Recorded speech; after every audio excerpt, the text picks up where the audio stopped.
it's a lovely day out there again, isn't it? Beautiful sunshine. It is. Yeah. Yeah. Not a cloud in the sky. Ros is up near Cookham, near the Thames and Marlow and all that beautiful area. And obviously I'm down in East Sussex, but the sun is shining in both places. And it was International Women's Day yesterday, and hope everyone had a lovely day. Do find that kind of concept of it being our day slightly unnerving. Did you do anything special, Ros, for yesterday? I can't say I did, although, yeah, like you say, slightly unnerving. It's just bizarre that it still needs a day, isn't it, I guess? My thoughts exactly. But, you know, we're getting there. I was quite like, yeah, it's a double-edged sword, because it's like, great, everyone's talking about it, but why should we need to talk about it? Surely we're all evolved enough now to know that we are all exactly equal. No one is better or worse than anyone else. And we all deserve recognition. We should be celebrating World People Day.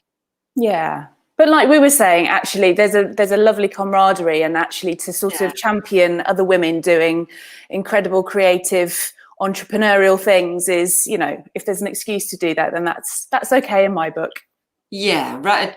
Really, you know, shout about it and be together in a community. I think community is everything. We have a wonderful community in Pure, and I really, really cherish our community. Leaving and will come in again as I'm getting terrible echo. I'm sorry about that, Edith. We haven't got any echo going on here, so hopefully it'll all sort itself if you go out and come back in again. So we're live streaming onto Facebook. So welcome everybody who's watching us on Facebook, and we're live streaming onto YouTube. If anyone has any questions on Facebook, Sophie should be over there with you, and she will happily bring them across onto Crowdcast and ask the question on your behalf.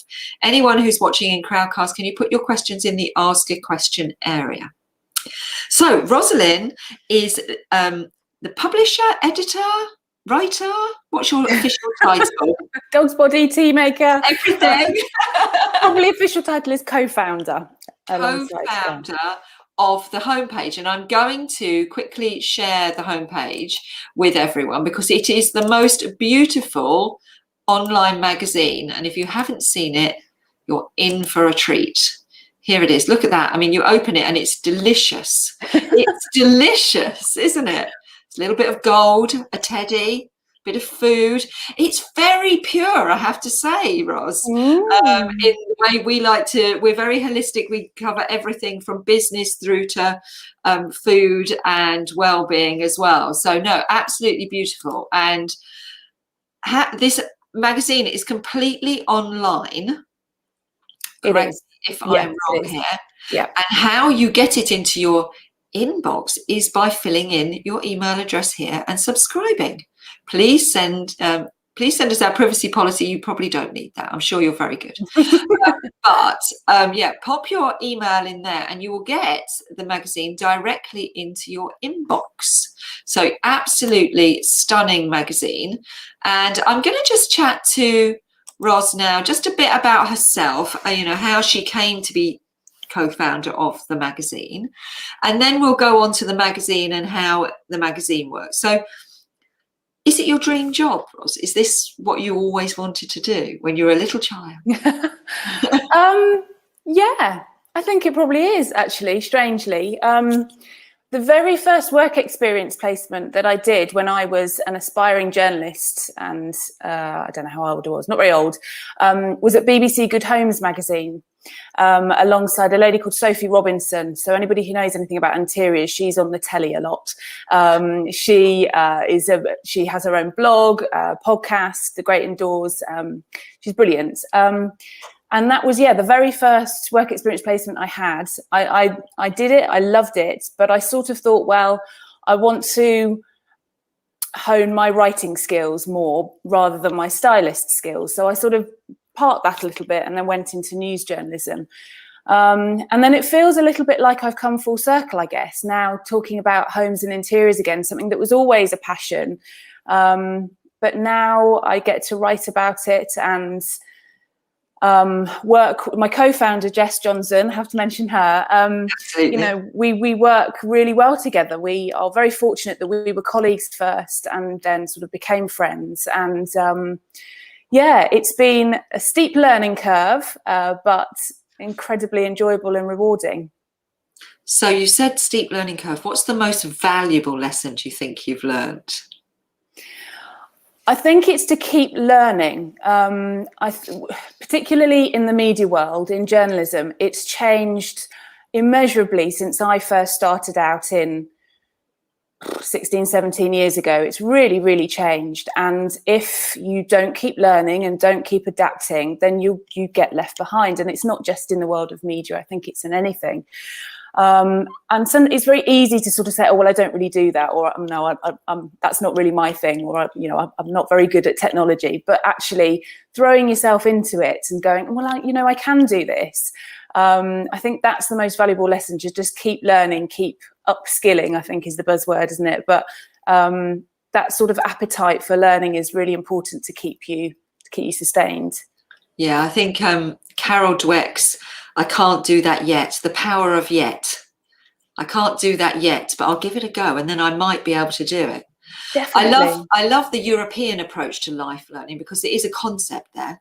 In Europe, there is a concept of life learning and an expectation that you will continue to access knowledge and go back to formal education all through your lifetime. But we don't have that so much here. Although I've done it, I've been back to university twice in my adult life and really benefited from it. Both times, but actually very off-puttingly, but the second time especially approached by the tutors as, well, if you're going to cause trouble, then Amazing.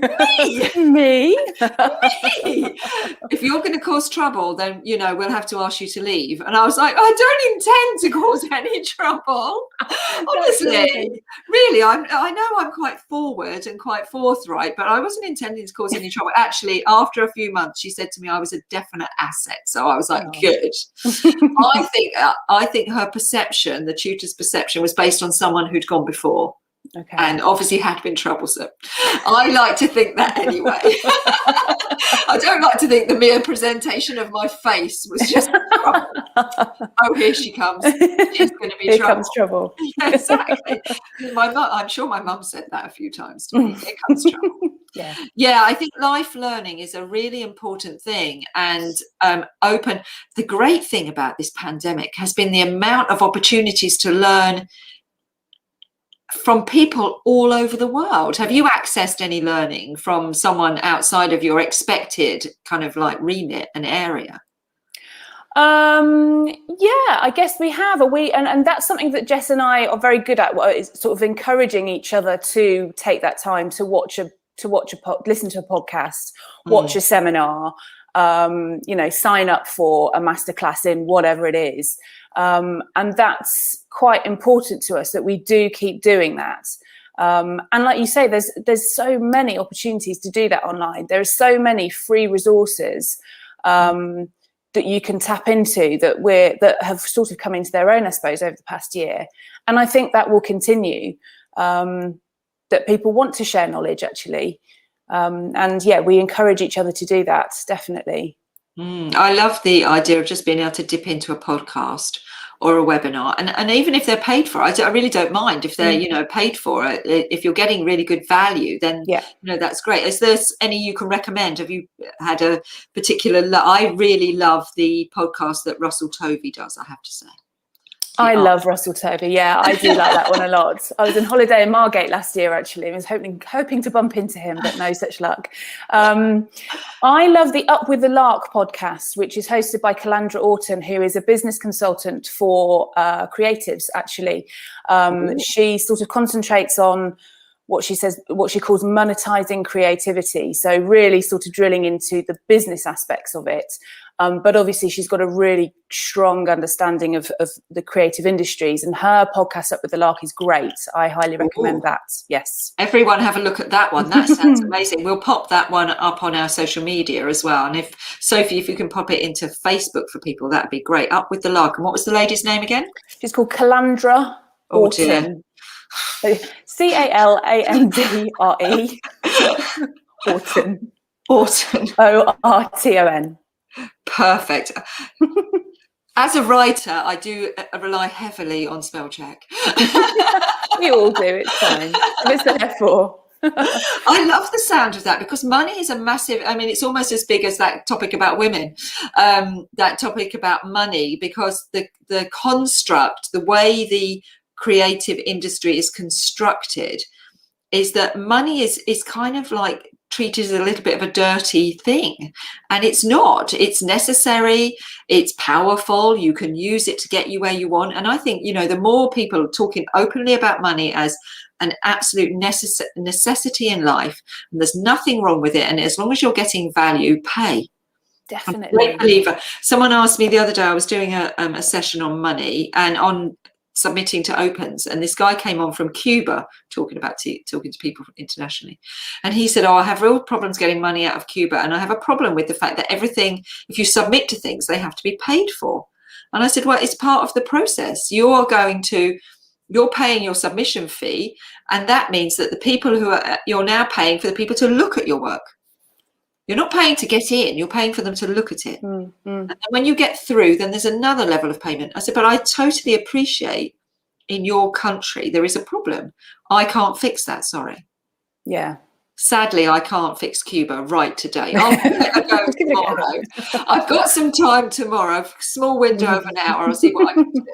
But I said, you can always, and this is something that, you know, I think artists and creatives need to get used to too, as well as talking openly about money and being prepared to charge the right price for their work and pay to get themselves where they want to be. They also need to be brave and just do it. So I said to him, why don't you, if there's something you really want to be in, why don't you find someone on the panel, email them, tell them your situation, explain the issues you're having. You never know. They might say, okay then. Yeah. And he was like, I'd never thought to do that. And that's the power of this kind of thing, isn't it? Having, you know, having people who are in positions of influence saying, go on, do it. I've had people do it and I've given them opportunities. Yeah. Do you have people doing that, sending stuff into the magazine, asking, will you publish? Will you post this? Do you have that? All the time. You know, we get, I don't know, tens, hundreds of emails every week with people wanting us to write about them. And that is something that journalists and commissioning editors, you know, they have reams and reams of people. And obviously you can't cover everybody. Obviously not all of them are relevant to you. Obviously some people are contacting you and they've never read your publication, because we don't write about that kind of thing. Maybe someone's coming and pitching us something about fashion. We don't write about fashion. But then there'll be a nugget, there'll be something, a diamond in the rough somewhere along there that actually is a brilliant story, is going to be a really great feature, or something that's never been told before. But yeah, I ask the question, definitely, and don't be afraid of putting yourself out there and pitching. But when it comes to pitching, do your homework is what I would always say. Make sure it's relevant to the publication. Make sure you've read the publication, and make sure you sort of can identify what makes you unique, which is a really hard thing to do, actually. And that's something that we do with Studio Homepage, which is our sort of partner company, where we are a creative content agency working with creatives. It's sort of, it's identifying what it is that is your story and what it is that makes you unique and sets you apart from everybody else, because there's a lot of noise out there, and actually trying to sort of step beyond that and put your head above the parapet can be really hard.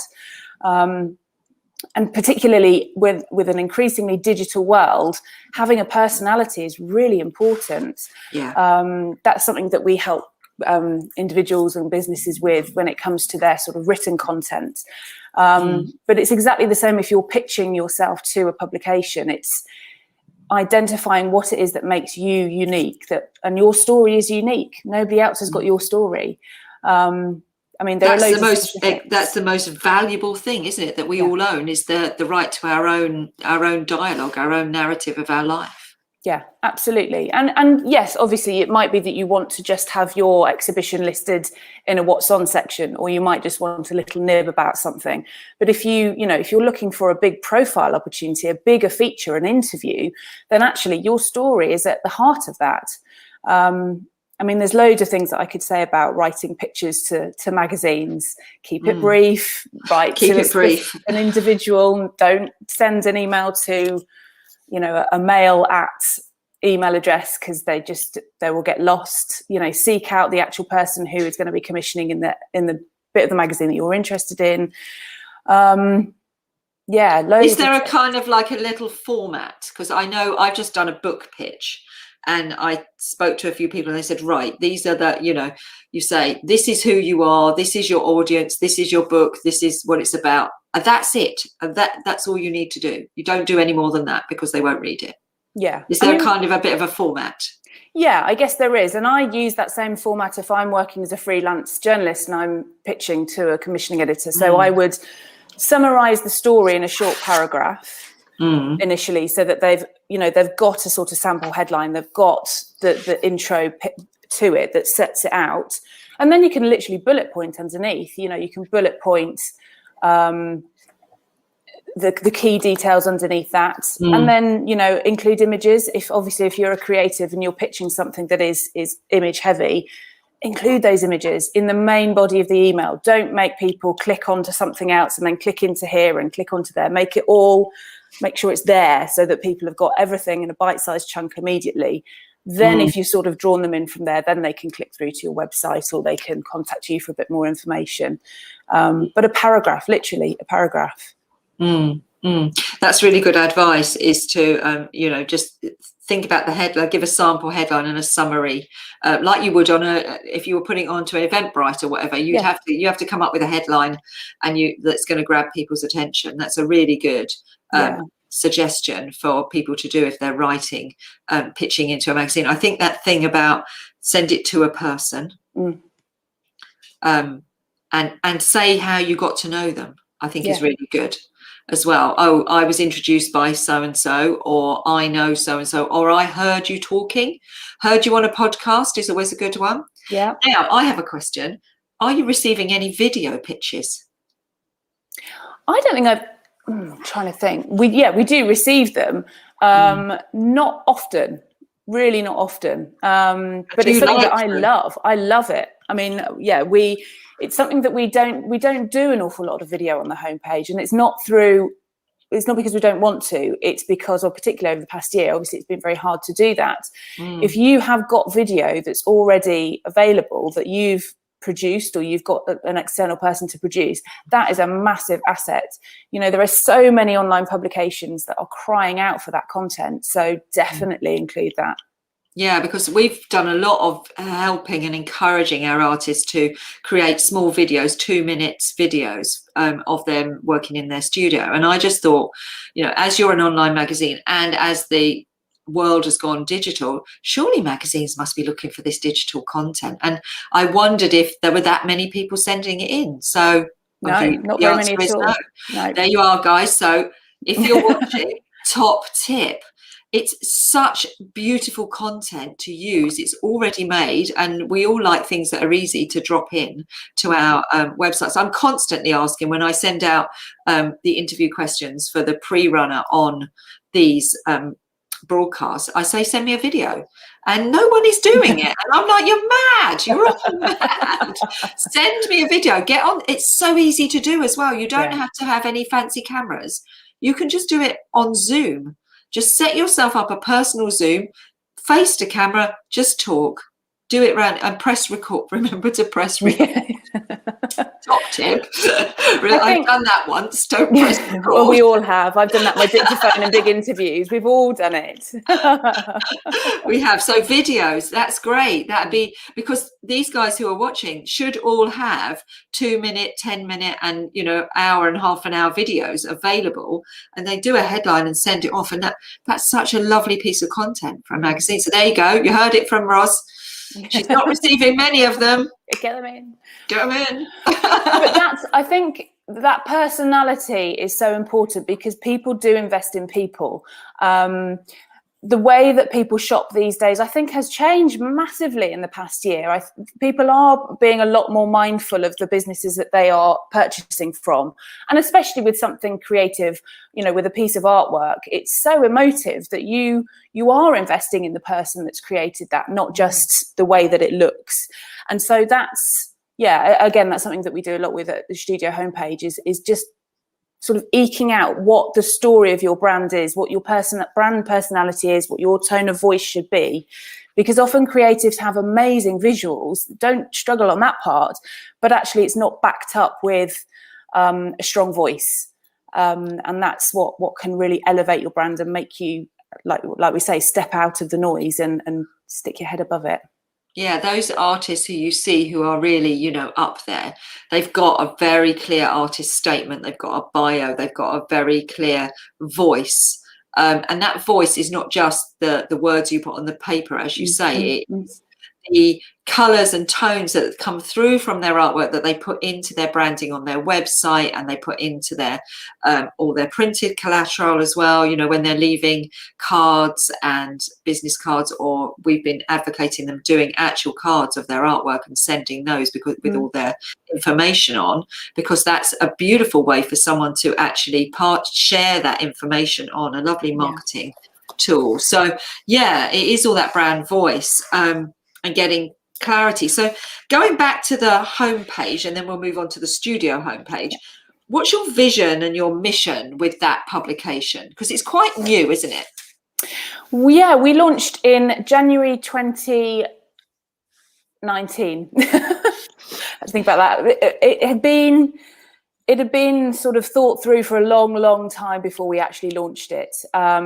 Jess and I were both working on a regional lifestyle magazine, and having had long careers, you know, on national magazines and newspapers in London, and we just felt that the interiors magazines that were out there were quite inaccessible. They were featuring homes that looked beautiful, but you could never imagine, you know, plonking yourself down on the sofa with a cup of tea there. And it was all about the aesthetics. It was all about how they looked rather than how they made you feel. And it remains at the heart of what we are trying to talk about on the homepage. It's talking about our emotional connection with our homes. And obviously we have a very strict sort of benchmark of how our homes look that we write about. You know, they're always going to be beautiful, inspiring homes that we feature, but they're homes with a story, and that's the difference, I think. So we've written about all sorts. We've interviewed people from all walks of life. We interviewed Jess Phillips MP, who works a lot with victims of domestic abuse. So we talked about what home means to them, and the concept of safety and feeling safe in your home. We've talked to somebody whose house was ravaged by fire, how that feels. Somebody whose home really helped them to heal after a really awful bereavement. We've talked to people who live on houseboats, who live on farms, who live in inner city apartments, who live in vicarages. You know, it's really sort of digging beneath the surface to unearth those stories of our emotional connection with our homes, and you know, creating homes that make us feel good rather than homes that have all the latest trends. Yeah, and I think that's become so important during this pandemic, hasn't it? We've realised that greige that we were all sold, it's just not really, it's not going to really cut it. No. If that's your only place for inspiration and stimulation, you need it to have colour and to have personality and to reflect what you need. Yeah, I saw this program on Feng Shuiing your home, and I was like, that seemed to be such an old concept from like way back when, but it's just become so relevant now. People are spending so much time in their homes. Yeah, it's not just about how it looks, it's about how you use the space, about how you move around in it, because you could have the most beautiful home in the world, but if you haven't got enough storage, then you'll feel stressed in it. You could have the most beautiful home in the world, but if your kids' toys are everywhere and you haven't sort of earmarked a place for them, then you're going to feel uneasy. That our homes are the backdrop to our lives, and we want to come home at the end of a long day, not so much now because we're already here, but you want your shoulders to drop, you want to walk through the front door and relax, and it's your little corner of the world, and it's so important to make sure it makes you feel good. That idea of storage. Very important. That's why there's been a surge in shed sales, hasn't there, during the pandemic? Because everyone's like, get this stuff out of my house. I need to get it stored. I've had some fitted wardrobes put in between lockdowns. I was like, right, we need more wardrobe space, and especially because all the kids came home as well. I realised, well, apart from my daughter who's up in Manchester, but the boys came home, and they're very untidy creatures, boys. Very untidy creatures. Made me realise I need more wardrobes. So how does it work? Because it's an online magazine. It's different from you have a publication date, and we all know, we work with I write for quite a few magazines, and I know I'm always working like 3 months in advance. How does that work in the digital magazine world? Well, I mean, having worked for monthlies, weeklies and dailies before, it's interesting. If you were writing for Living, etc., you'd be writing, like you say, 3-4 months in advance. So we have our newsletter, which comes out monthly, and we have a big what we call a drop of content that arrives in time for that newsletter, and then we sort of drop content in between newsletters as well. So it's not just everything once a month. We're constantly updating and changing things around. So if you sign up to the newsletter, you get all the new content direct to your inbox.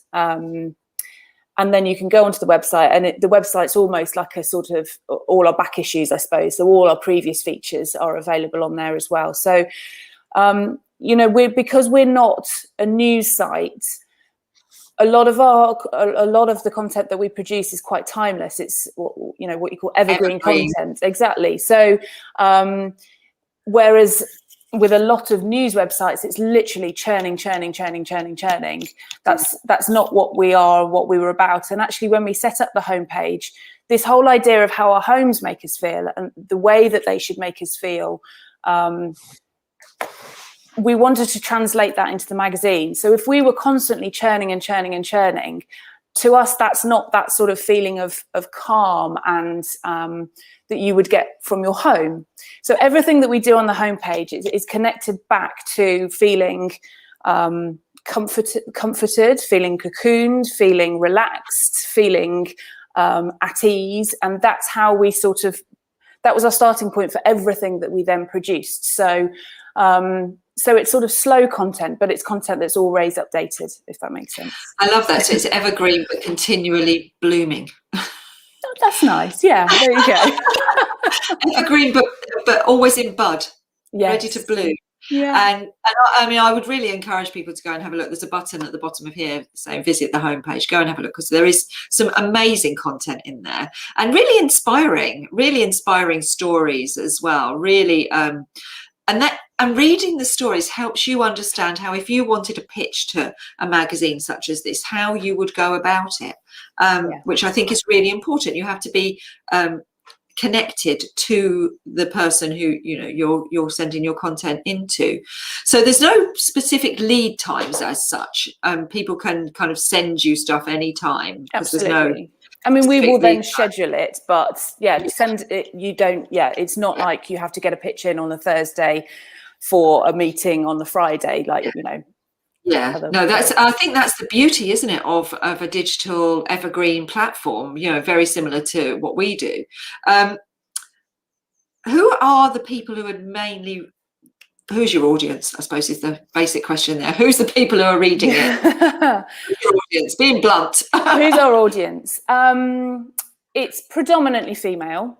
I think the stats are between 70 and 80% female. It's predominantly UK based, but we do have quite a lot of readers in the US and France and Australia. And it's people it's a wide range. So we've got a lot of interior designers, we've got buyers, we've got people who work in the industry, but then we've got a lot of people who are just interested in their homes, who, you know, aren't invested in the industry, but just, you know, are wanting some inspiration, wanting some guidance. We have a big food section as well with a lot of recipes. So we get a lot of people who are interested in that. It's anybody who is interested in the home. And I think once upon a time, this sort of word homely used to have quite negative connotations. I mean, it couldn't be more different now after the past, you know, after the year that we've had. But it's people, we have people from the industry and people outside of the industry who are just interested in the home and interiors. Yeah. Do you take advertising? We tend to, so our commercial partnerships tend to be more content based rather than display advertising. So we do have space for banner ads on the site, but our preference is always working with brands in a really bespoke way to create branded content with them. We feel that sits better within what we are producing, and we also feel that actually our readers react better to that. So it's giving readers value. It's not just shouting, it's sort of giving tips, or it's giving ideas, or it's giving inspiration. And we like to work in a really bespoke way with our partners to make sure that it is something that is going to be of value to our readers and is a brand that we genuinely recommend and would like to see on the site. So that's kind of a good segue into the home page studio, isn't it? So does a lot of that kind of come through the relationships that you're building in the studio? It sort of comes the other way, actually. A lot of the people that we've worked with on studio homepage are people that we have featured on the website, but not necessarily through commercial partnerships. Often it's just interviews or news that we've unearthed. We work with creative businesses from across all sorts of areas. So we've worked with interior designers, homeware brand, boutique hotel group, but always people that we would feature on the homepage. So there's this sort of relationship. It's not like we're writing about homes in one breath and then we're writing copy for a chemical company on the other. You know, there is always going to be that synergy there, and because that's where our understanding, our speciality lies as well. We've got a you know, a good understanding of that industry, and so there's a synergy between the two all the time. It's quite holistic, definitely. Otherwise, it just would jar, and it just wouldn't feel right, and it wouldn't be what our interests and our passions are either. So we work with brands in all sorts of ways. It could be people who, like you were saying, you know, need help with their about page. Now, your about page is one of the most viewed pages on your website. And often it's just an afterthought, or people struggle with it because they don't like blowing their own trumpet, or simply they don't have time. You know, you can't wear all hats at all times. So it could be that, it could be helping with blogs, it could be social media strategy, it could be general content strategy. So again, another way of sort of catching the eye of journalists, of editors, of commissioning editors is producing your own content, is putting yourself out there, because there are, you know, so many platforms that allow you to do that these days. And it's not just a matter, again, of churning out loads and loads and loads of content. It's focusing on where your speciality is, what you want to get out of it, where you're trying to position yourself. So are you trying to position yourself as an expert? Are you trying to just drive awareness of your brand? What's the ultimate goal? And then working backwards and producing content that you can then repurpose across all the different platforms, that you can really, make work because it's a really key, interesting, valuable piece of content that sells you. So yeah, we work with brands in all sorts of ways, depending on what they need, what their goals are, what their budgets are, what their time restraints are. And it's not always people. I was going to say, what's your favorite thing to work on? I like the sort of slightly longer reads. I like the blog posts. So you're really offering something, because that's, it's akin to, the editorial that we're producing on the homepage. And it's really drilling into the values of those companies and thinking and drilling into who their audience is. And again, going back to that idea of community that we were talking about earlier, building a community around your brand is so valuable. And it's with these sorts of pieces of content that you can really start to build a community, build loyalty. And then you're sort of elevated from just being a brand to being something that people really look for and look out for and look forward to reading more about you, rather than, them sort of accidentally coming across you. Yeah, they get to know, like, and trust you, don't they? Absolutely. Which is really important. And that's something that I think blogs are great for, that, because they get to know you and they get to know your personality. They get to like you and look forward to it. And then as you gradually do that, you build up trust. And that's the point when they start to become a buyer, don't they? So we have got some questions, Ros. Oh, exciting. I'm not used to being on this side. I'm normally the one asking the questions. This is very strange. I really like being on this side. Yeah. Although I do often get on the other side as well. So we've got some questions come across from Facebook, which is great. So hi, everyone who's watching on Facebook. So we've got a question from Tom Ryan on Facebook. Has running your own website made you feel differently about the content you consume personally online? Good question. Yeah, it has. It definitely has. Like I say, it's been a steep learning curve running your own publication. And obviously, having written for magazines and newspapers my whole career, it's very different being on the other side of it. And I've worked as an editor, I've worked as a commissioning editor, as well as a journalist, a roving journalist out in the field. So yeah, it does make you think about things in a different way. And there are times when I look at other publications and other features and think, oh yeah, we were offered that, but we turned it down. And that's a really nice feeling, actually, because you know that what you're doing is right for you and is right for your readers and your brand.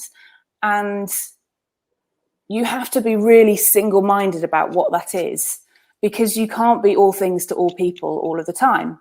And we're not Living Etc. We're not Elle Deco. We're not, Sheer Luxe. We are different and we are unique in that respect.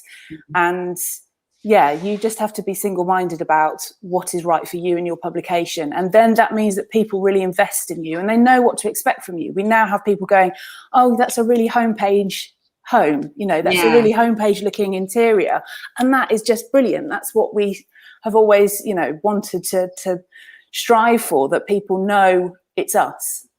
Yeah, that's it. Is having your boundaries and knowing that you don't need to please all of the people all of the time. It's much better to know your people, know your tribe, and serve them really well. I think that's something that I've learned over the years, is that don't try and be a people pleaser. Don't try and don't say, oh, I could do this for everyone, but actually I don't. I just do it for this set of people, and then do it really, really well. Absolutely. Yeah, absolutely. I think that's the answer to the question, Tom. Hopefully that's, and if you've got any more, Tom, just let us know. Sophie will bring them across. So Linda Heaven on Facebook said, if I sent video in, it's not good enough content, would I get feedback and an opportunity to amend it, or would it just not be used? So thinking about creating her own video content for you.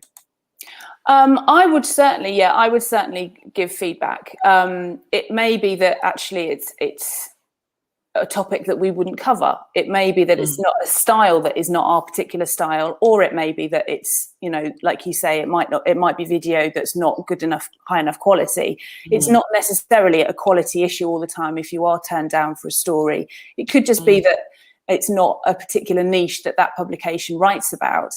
Bear in mind, you know, if you are going to email somebody who is a commissioning editor on a national newspaper, they're going to be getting hundreds and hundreds, and you're probably not going to get a response.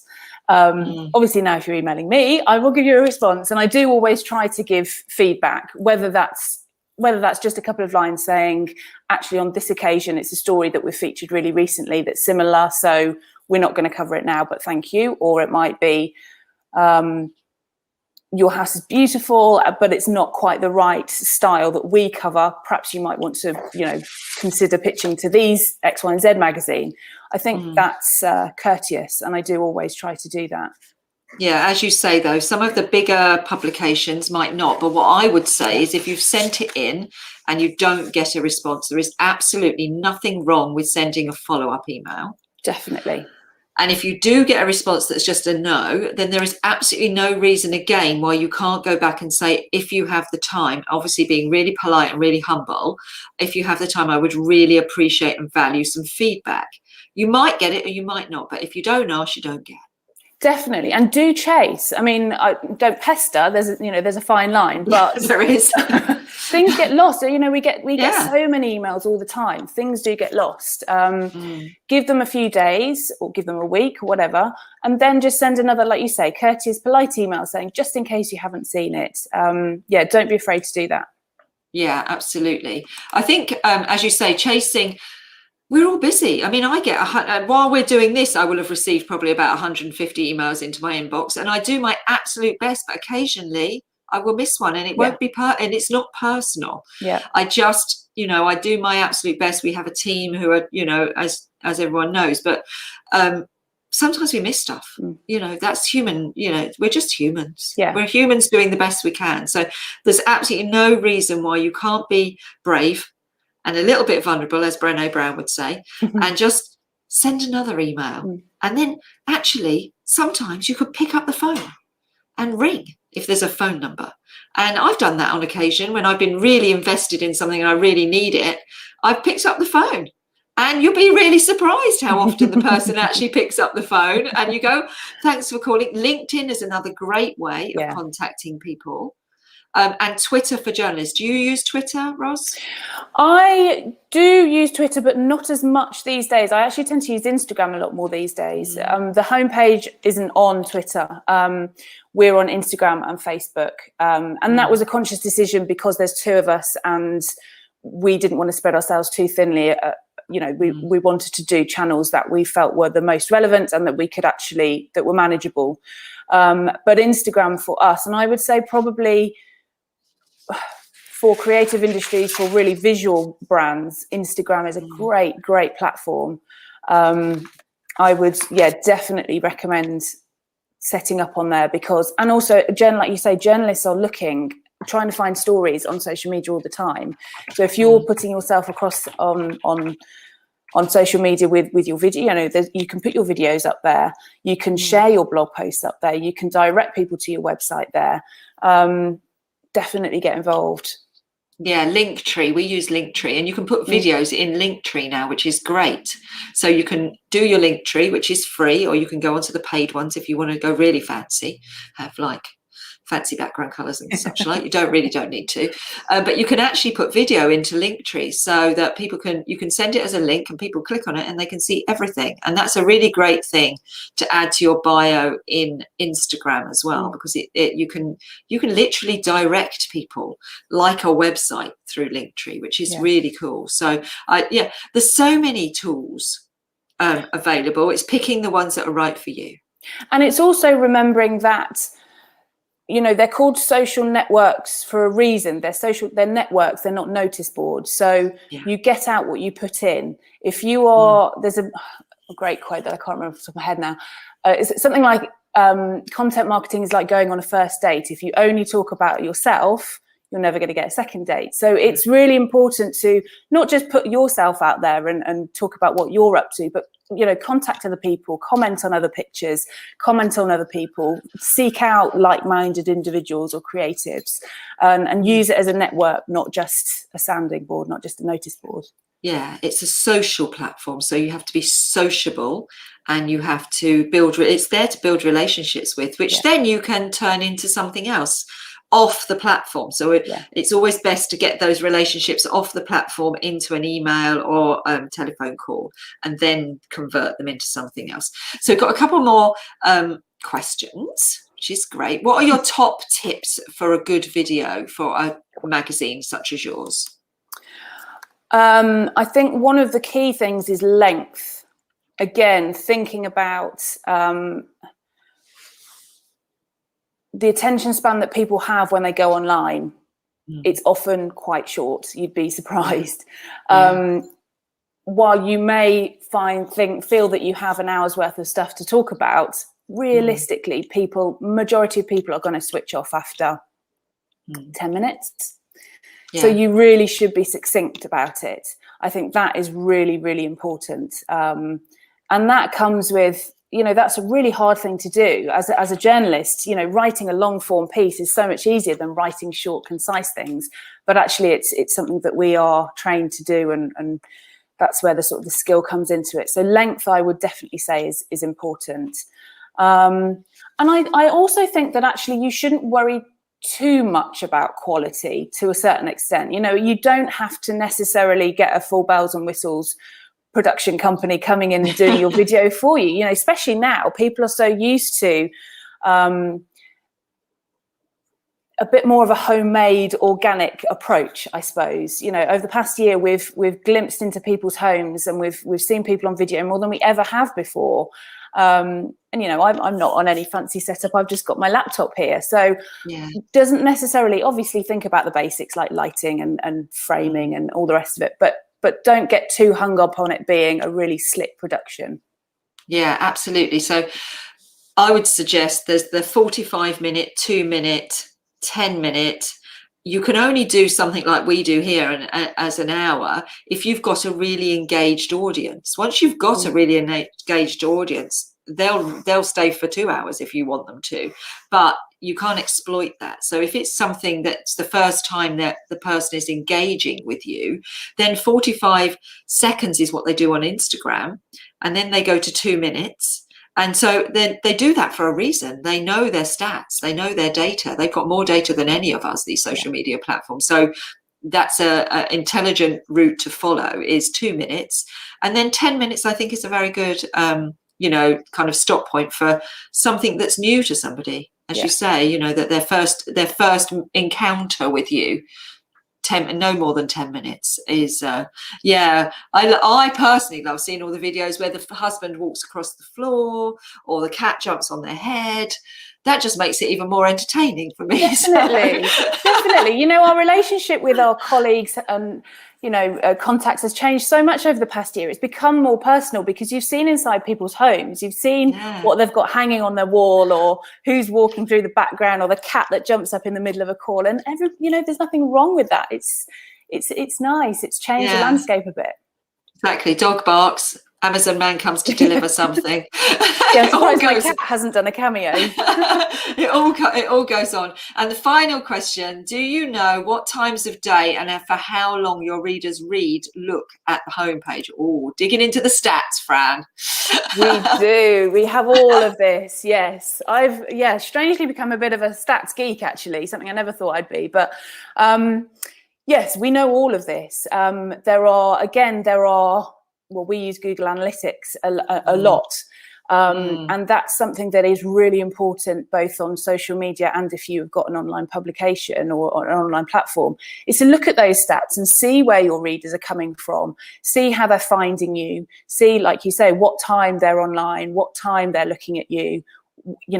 You can discover all sorts of stuff, the journey that they take through your site. So if they've landed on one particular story, the next page, where they leave, it's all there. It's all, all the insight buttons are there on social media as well. So just make sure you have a look at them, because it's really actually really valuable information to then act on and sort of lead you through your marketing strategy, or lead you through your editorial strategy, or having a look at what features are really popular, and what features aren't popular. That's just as valuable. So yeah, it's all there, and definitely it's really important to look at those stats. Yeah, I'm a bit of a stats geek too. I never used to be. I've changed, but well, I started off as an analyst. That was my very first job. So I love data, and then in all my life, I've career roles, I've had to look at data, and I love it because it's so insightful. But Google Analytics is great. When you look at the insights on things like Facebook and Instagram, you have to be a little bit cautious, because you have to remember that an algorithm is driving some of that. Yeah. So that's not completely true to what a normal human would do without being fed some things by the algorithm. But the Google Analytics doesn't. And if you look at the journey, how long people dwell on particular pages on your website, it's fascinating. Yeah, I love it. You'll suddenly spot. I remember going on to Google Analytics one evening, and there were hundreds of people on one particular recipe on our site that we'd posted a year before. I was like, well, this is very strange. And then I worked out that actually the author of that recipe had spoken about it on her Instagram and put the link in her bio. And so lots of people have come and found it that way. But it's really interesting, because it could be things that you posted a long time ago suddenly have a new lease of life because something else has happened. Actually, that brings you on to another, just going back to pitching, make it relevant to the time. There's always there's this sort of mantra, why me, why now? So if you're pitching a story, we've just had International Women's Day. We're coming into a period of, it could be the time of year, it could be a particular news story, it could be a particular period, but make sure it's relevant to the time, that you're timing your piece well. Yeah, I'm going to do a little bit of a blog post for the guys on this, so I'll put that in there. I love that. Why me? Well, you can even put that in there. You can even put, this is my headline, why me, and answer the question, and why now, and answer the question. Yeah, because it just make it easy. Do it as a report. Make it as a report format, like you would have done at school, and the person who's receiving it will then understand what they're reading. If you get too wordy, it can get confusing. And so Ros, honestly, absolutely amazing, and valuable information that everyone can really use. You've been, absolutely so resourceful. Thank you. And I won't make you stand up, but everyone should know that you are heavily pregnant. I am. And so congratulations on being heavily pregnant, and we're so grateful for your time and for being so generous with all of your tips and hints and your suggestions. They have been absolutely incredible. And I think we need to let you go now and have a little bit of a light. That'd be nice. Chance to be a fine thing. Back to the grindstone. But you're a lady who shouldn't be overworking. You really shouldn't. But thank you so much. We've really, really loved having you on the Pure Talks broadcast. And if you are welcome to come back anytime, and hopefully you will. And we'd love, maybe next time we could do a three-hander, and we could have Jess on as well. Definitely, yes. That would be lovely. Cool. Really nice. Let's do that next time. Maybe in the autumn when I do the next season, we'll have both of you on, and the new baby. The baby can make a cameo. And the baby, baby cameo. The homepage baby. The homepage, the first homepage baby. Thank you very much for having me. It's been lovely. Really enjoyed it. You're so welcome, and you've been a very generous guest. And watch out, because I think you might be receiving a few little emails into your inbox with a few videos in. That's okay. Do it. Look forward to it. All right. Take care, everyone, and we'll see you next week. Next week, I am talking to Ray Kalnan. I have to say that correctly. And she's talking about future life progression. I have no idea what that means. So I am truly fascinated about that. But I think it's really interesting subject to think about the future, especially after the period of time that we've just been through. So tune in next week. And all Pure members, don't forget to join me on Monday. I don't want to see any of you missing. I know we're doing fitness. Don't you all go off and send me emails telling me that you're busy walking the dog or washing your hair. Monday morning at 11:30, I want you all online because we'll be talking about the importance of, stretching and standing up away from your desk and standing up away from your easel and, keeping fit, because if you don't look after your body, you won't be able to do what you love for as long as you want to do it. So there we go. Thank you everyone who joined us on Facebook and on YouTube. Thank you again, Ros. Good luck with the Baba. Thank you. And we'll hopefully see you in the autumn. Yeah. Take care for now. Bye.